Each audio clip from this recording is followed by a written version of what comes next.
Înger și demon. Înger și demon.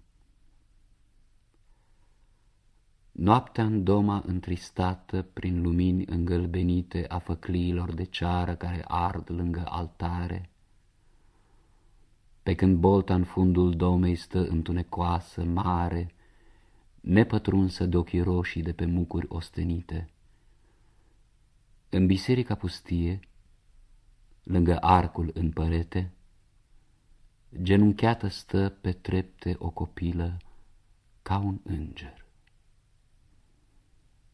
Pe-a altarului icoană în de raze roșii frângeri, palidă și mohorâtă, Maica Domnului se vede.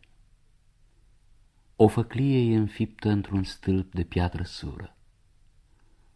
Lucii picături de smoală la pământ cad sfârâind și cu nun de flori uscate fâșiesc amirosind, și-a copilei rugăciune tainic șopotit murmură. Cufundat în întuneric, lângă o cruce mărmurită, într-o umbră neagră, deasă, ca un demon, el veghează. Coatele pe brațul crucii.